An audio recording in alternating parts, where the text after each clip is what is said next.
comprendre le fonctionnement des sources lumineuses que sont les lasers, il faut remonter loin dans l'histoire des sciences.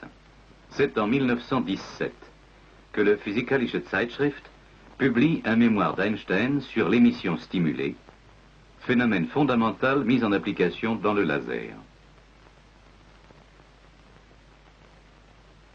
Le laser est un amplificateur de lumière par émission stimulée de radiation.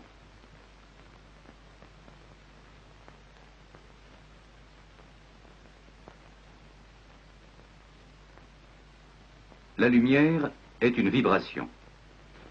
Nous allons d'abord observer les vibrations d'un pendule. Son fonctionnement va nous fournir un modèle commode pour introduire certaines notions importantes. Considérons ce pendule en équilibre. Nous dirons qu'il est dans l'état fondamental. En lui fournissant de l'énergie pour l'écarter de sa position d'équilibre, on le place dans un état excité. L'énergie d'excitation du pendule peut varier de façon continue. Ce n'est pas le cas pour d'autres oscillateurs, tels que les atomes, pour lesquels les états d'énergie d'excitation sont séparés par une quantité finie, comme les marches d'un escalier. On dit qu'ils sont quantifiés. Abandonné dans un état excité, le pendule oscille et revient à l'état fondamental. On observe une vibration amortie. Le pendule perd son énergie qui est envoyée vers l'extérieur. La durée de l'oscillation depuis l'état excité jusqu'à l'état fondamental représente le temps de cohérence tau de l'oscillateur. On appelle différence de phase entre deux instants T1 et T2 la grandeur 2π T2 moins T1 sur grand T étant la période de l'oscillateur. Bien entendu, cette définition suppose que l'oscillation persiste entre T1 et T2, donc que T2 moins T1 soit inférieur au temps de cohérence. Pour observer d'autres oscillations, on peut relancer le pendule. Si on le relance à des instants aléatoires, il n'y a aucune relation de phase entre deux trains d'ondes consécutifs. La différence de phase n'a de sens que si on considère deux instants dans un même train d'ondes.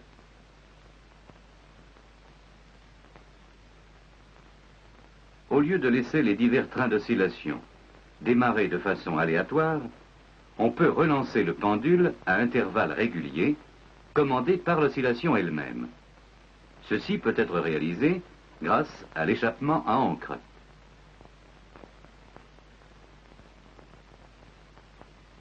La différence de phase conserve toujours un sens, quels que soient T1 et T2.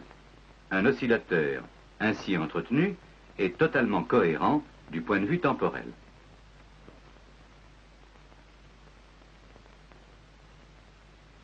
Libérons à des instants différents deux pendules de même période grand T, indépendants l'un de l'autre. L'un a été lâché à l'instant T0 et l'autre à l'instant T'0.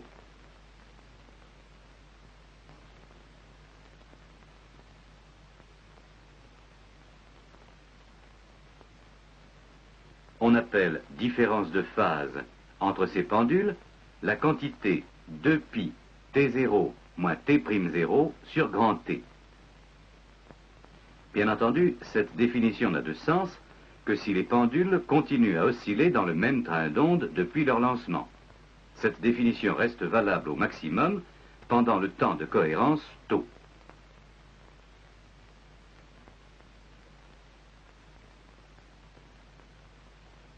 Si les oscillations sont entretenues, la différence de phase conserve toujours un sens. Il y aura ainsi cohérence spatiale entre les deux pendules. Deux horloges n'indiquent pas forcément la même heure. Mais si elles fonctionnent bien, la différence de leurs indications reste constante.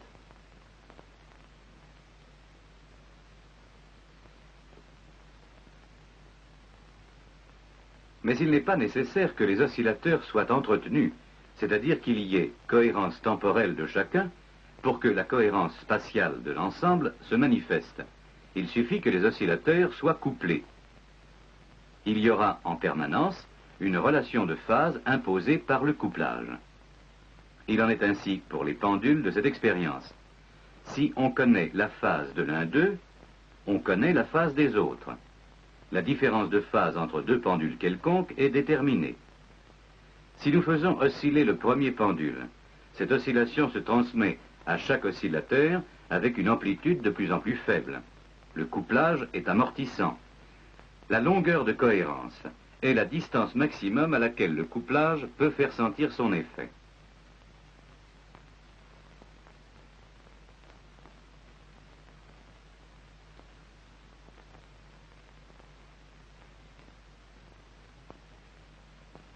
Supposons que la vibration du dernier pendule E soit renvoyée pour commander le premier pendule A par une boucle de réaction contenant un amplificateur.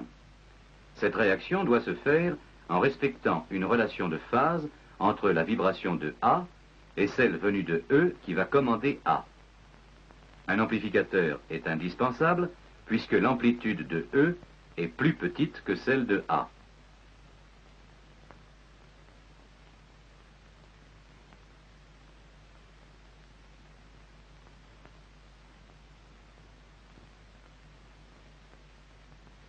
Imaginons au contraire que le couplage soit amplifiant au lieu d'être amortissant, c'est-à-dire que l'amplitude augmente au fur et à mesure qu'on s'éloigne du pendule A. Il est alors inutile, pour entretenir le mouvement, de mettre un amplificateur dans la boucle de réaction. La boucle se borne à transmettre une faible fraction de l'énergie de E pour commander A, d'amplitude beaucoup plus faible. Le système est le siège d'oscillations entretenues. Cet ensemble d'oscillateurs possède à la fois la cohérence temporelle et la cohérence spatiale. C'est un modèle commode pour introduire le laser. Nous venons de rencontrer les trois conditions qu'il faut réaliser. Un couplage entre les oscillateurs assumant une relation de phase entre eux, un mécanisme d'amplification qui fournit des oscillations d'amplitude croissante au fur et à mesure qu'on s'éloigne du premier oscillateur. Enfin, un mécanisme de réaction qui va renvoyer l'oscillation du dernier pendule vers le premier avec une phase convenable. Dans le phénomène laser, nous retrouverons les notions précédentes, mais appliquées aux atomes.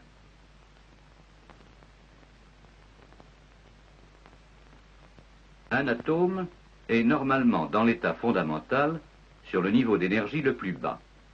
Lorsqu'il est excité, par exemple, en absorbant un paquet d'énergie lumineuse baptisé photon, il gagne cette énergie et monte sur le niveau supérieur. C'est le phénomène d'absorption. Il revient ensuite à l'état initial en émettant un nouveau photon associé à un train d'oscillation de durée tau. C'est l'émission spontanée.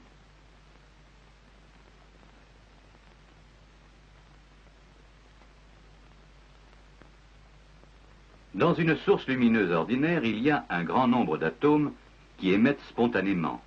On obtient une collection de photons et de trains d'ondes associés, sans relation de phase les uns avec les autres. Il n'y a pas de cohérence spatiale, mais les trains d'ondes ont un temps de cohérence.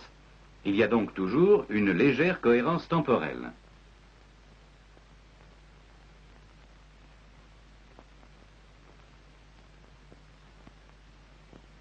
L'interféromètre de Michelson permet de mettre en évidence le temps tau pendant lequel la phase de la vibration lumineuse est définie. Le train de vibration se propage à la vitesse c. Il occupe une longueur c tau. Grâce à une lame séparatrice, une partie du train parcourt AB AD et l'autre partie AC AD. Si la différence de ces trajets est inférieure à c tau, les deux trains se superposent et interfèrent en D. Reculons le miroir C. La différence des deux trajets est alors supérieure à C tau.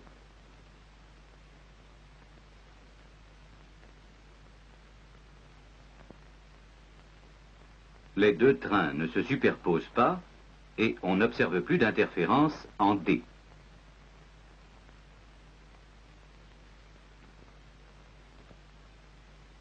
Nous observons les anneaux d'interférence d'un interféromètre de Michelson éclairé par une lampe à vapeur de mercure en augmentant la différence de marche. Lorsque celle-ci a atteint la longueur des trains d'onde, les franges commencent à disparaître. Nous pouvons ainsi mesurer le temps, qui est de l'ordre du milliardième de seconde, pour une lampe à vapeur de mercure.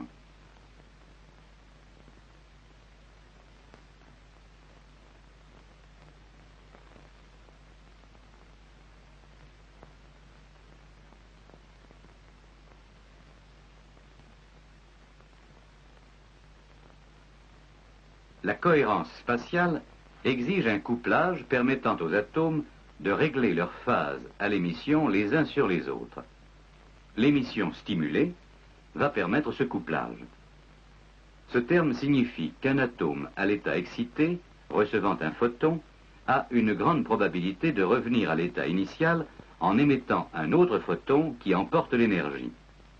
L'onde associée au photon incident commande la phase de l'onde associée au photon émis. En pratique, on observe une amplification de l'onde associée.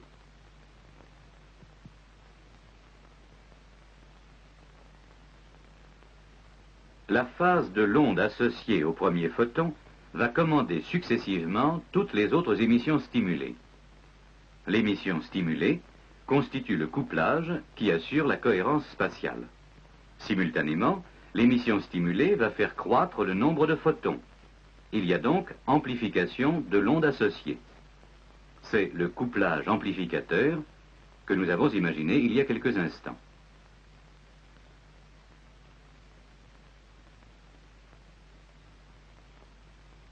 Le physicien qui cherche à obtenir une source de lumière cohérente doit maintenant imaginer un système analogue à la boucle de réaction utilisée dans le cas des pendules. La solution consiste à employer un montage bien connu, la cavité, utilisée par Perot et Fabry comme interféromètre dès 1895. Deux miroirs plans parallèles, M1 et M2, dont l'un est escamotable, renvoient les photons dans le milieu amplificateur. Après quelques trajets entre les miroirs, pendant lesquels l'onde associée s'amplifie, le miroir escamotable permet à la lumière de sortir. On obtient ainsi une émission de lumière cohérente perpendiculairement au miroir. Le mécanisme est analogue à la réaction du dernier pendule E sur le premier pendule A dans le montage mécanique. Les atomes de chrome d'un cristal de rubis irradiés par une lumière bleue donnent une émission de fluorescence rouge. Avec ce rubis, nous allons tenter de construire une source de lumière cohérente en mettant en application les principes précédents. La cavité Perot-Fabry sera constituée par le rubis lui-même taillé en cylindre, dont une face est totalement réfléchissante et l'autre, la plus proche du support, semi-réfléchissante. On place le rubis au centre d'un tube à décharge dont la lumière permet d'exciter les atomes de chrome. Nous voyons ici l'alimentation du condensateur dont la décharge permettra au flash de fonctionner. Chargeons-le sous la tension V, effectuons la décharge,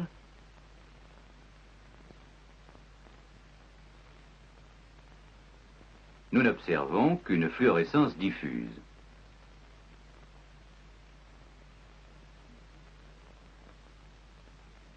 L'explication de cet échec va nous conduire à un dernier mécanisme indispensable au fonctionnement du laser.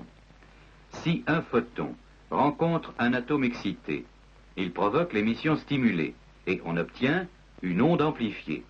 Mais si, au contraire, le photon rencontre un atome à l'état fondamental, il a une forte probabilité d'être absorbé et de disparaître. L'amplitude de l'onde diminue et le couplage est alors amortissant.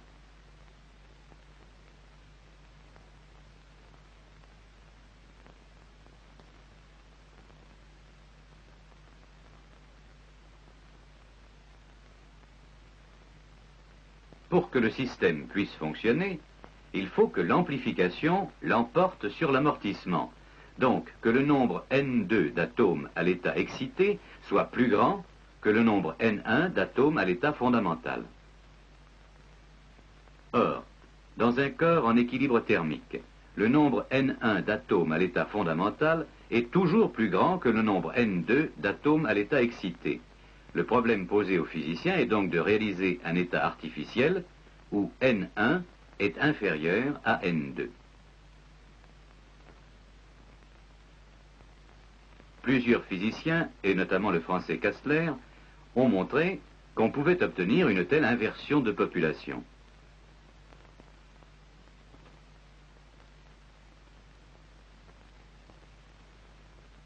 Étudions le principe du pompage à 3 niveaux conçu par le physicien américain Bloombergen.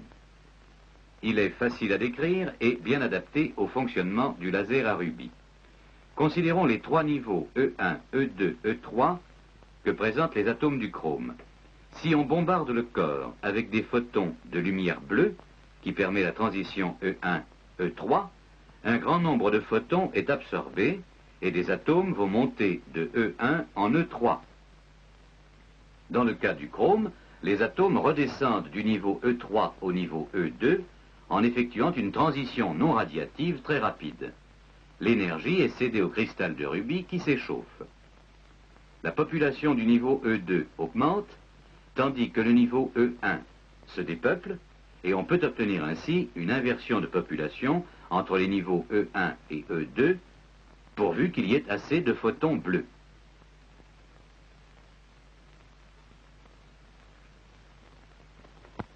Reprenons l'expérience.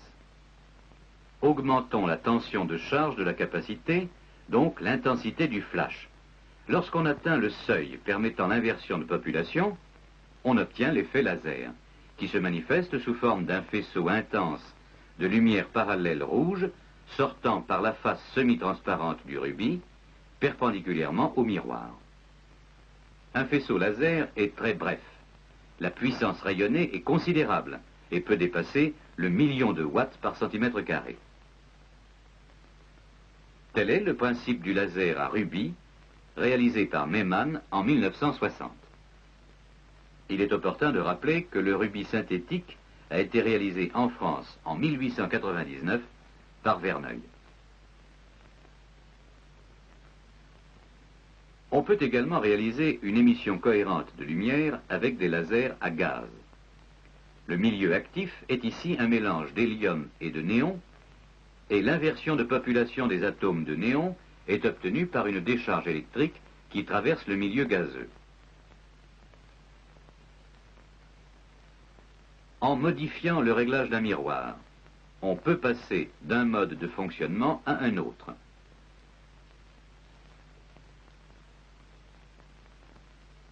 La tâche donnée par le faisceau laser qui vient frapper un écran change d'aspect, mais non de couleur.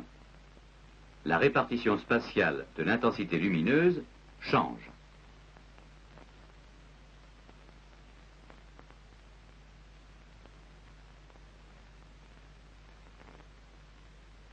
Plusieurs autres mélanges gazeux permettent d'obtenir l'effet laser. Avec de l'argon, on obtient une émission dans le verre.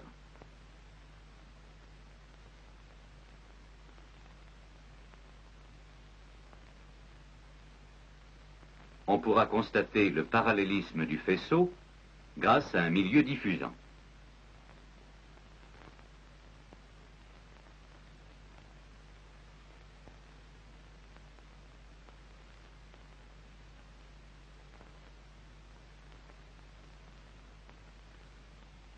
L'argon donne un effet laser sur plusieurs longueurs d'onde. En modifiant le trajet des rayons lumineux par un prisme, on peut passer d'une fréquence à l'autre, c'est-à-dire d'une couleur à l'autre.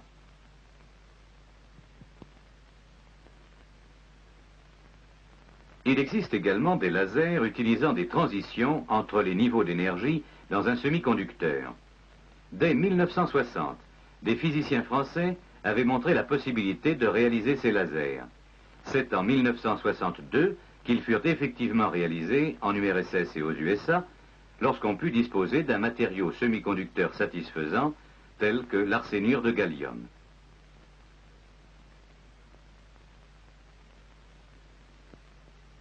En focalisant le faisceau d'un laser à l'aide d'une lentille, on peut produire des effets destructifs.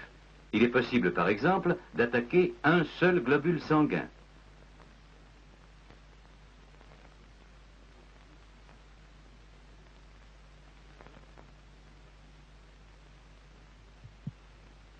Le radar lumineux utilise l'effet directif du faisceau laser. L'impulsion émise par le laser se déplace à la vitesse de 300 000 km/s. Si elle rencontre un obstacle, l'énergie est diffusée et une partie revient frapper un récepteur placé près du laser. On déduit la distance de l'obstacle au laser du temps nécessaire au trajet. L'expérience a été faite avec des satellites artificiels et même avec la Lune. Le laser contenu dans cet émetteur fournit par impulsion une puissance de plusieurs centaines de mégawatts. Celui-ci n'émet que quelques milliwatts. Ce n'en est pas moins un appareil très intéressant pour développer l'enseignement expérimental de l'optique.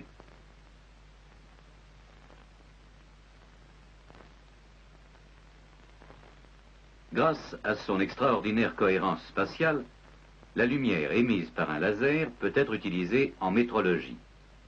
Nous assistons ici à la réalisation d'un hologramme.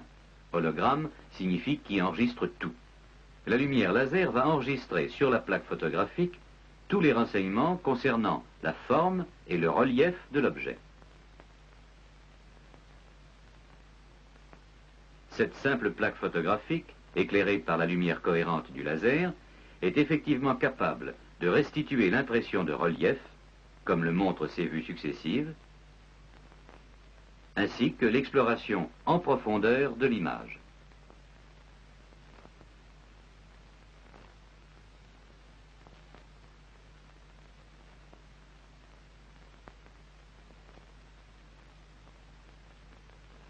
Les sources de lumière cohérente ont dès maintenant des applications nombreuses et variées. Un laser constitue la partie essentielle de ce montage complexe destiné à reconnaître les formes d'un objet. Par exemple, à trier automatiquement des idéogrammes chinois.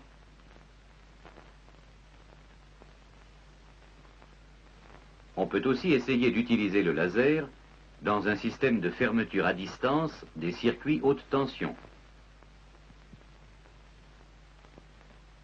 Dans ce montage, la lumière laser va ioniser l'air entre les deux hémisphères qui supportent une tension élevée. Une étincelle va naître.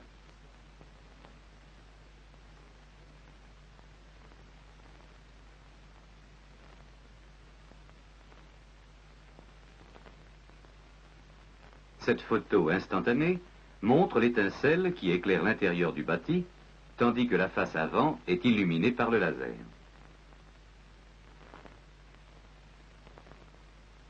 Le catalogue des applications du laser, qui sont déjà nombreuses, ne doit pas nous faire oublier que les recherches dans ce domaine permettent de faire la liaison entre l'optique et l'électronique. La réalisation du laser en 1959 n'a été possible qu'en mettant en application des résultats scientifiques obtenus au cours d'un demi-siècle, au premier plan desquels se trouve le travail d'Einstein sur l'émission stimulée de la lumière.